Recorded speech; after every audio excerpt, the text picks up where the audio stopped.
I showed my age just yesterday. I was with a couple of guys in a restaurant. Their waitresses were absolutely gorgeous, and one guy looked at me and he said, "Hey, if you had to be caught in an elevator with one of these girls, which one would it be?" And I said without any hesitation, it would be the one that knows how to fix the elevator. Firearm makers in the U.S., they're moving all around. They're getting out of places that aren't very friendly to them. And here's one called Remington. It might be a familiar name to you. Hey, they're taking about $100 million worth of business with them, and they're leaving the state where they've been since 1816. Wow, that's an awful long time. They're moving some production lines, and there'll be more production lines moved as things continue here, I think, because so many of these mayors and governors are just unfriendly to free enterprise generally. It's in British Columbia and Saskatchewan, pardon me, not British Columbia, an RCMP officer there recently was called, and he said, "There's a cow with a broken leg in the side of the road, come and help." He went, and he said, "We have to put it down." The owner agreed. He shot the cow several times. Actually, at the end of it was 14 times, 14 bullets before the cow finally died.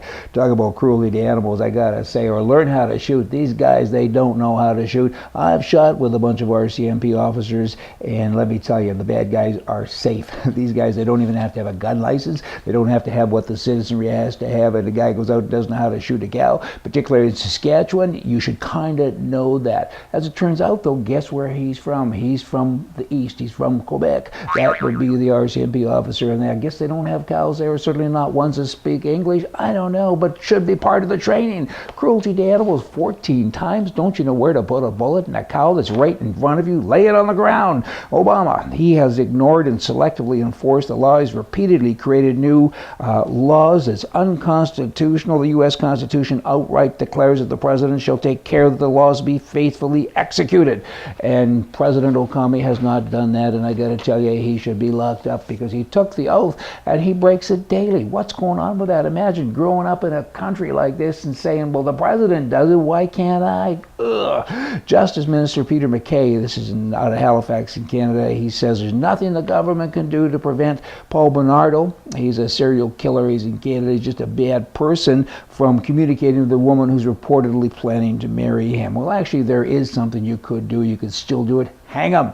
Put him down. He caused a lot of people a lot of pain. He was captured for killing a few girls, and he raped 20 or 30 girls. They'll never know for certain. So many didn't report it. I mean, he and his then wife, Carta Homoka, were convicted of these sex crimes, rape, murder of 2 teenage girls, and that was in the early 90s. And, the people that are associated with this terrible crime, they get to live with it forever because there's no capital punishment in Canada. I mean, that's just wrong. Every time the guy does something like this, "I'm going to get married," he may or he may not, but it's just more press. You get to read about him more, and he married he murdered rather your cousin or somebody like that. I mean, why is he being talked about?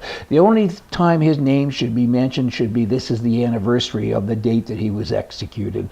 Okay, by-elections in Canada. Recently, there were 4 by-elections that were held in a long weekend. I mean, the whole thing is just bizarre. They were up to 9 months. These seats were vacant, and the Prime Minister gets to pick and choose. I mean, the rules are just goofy. You need to have election times, and Harper, when he became Prime Minister back in 2006, he said, "You know what, we need that," and he set an election time, and then he quickly abused it himself and called an election before that time was up. I mean, they're just bad, those people. I mean, the premise might be worth pursuing, I think.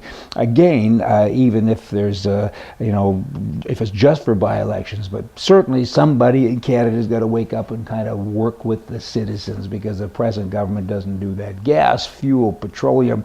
You can drive for supper across the border if you live in Canada upwards to a 3-hour drive away from the U.S. border. You can go over and have supper with an empty tank of gas, fill up, and drive back, and your entire meal is paid for. It was free. You had a night out, didn't cost you anything because of the money that you saved on your gasoline. Free things still exist, don't you know? You all come back tomorrow. We're going to have more for you from the right. See ya.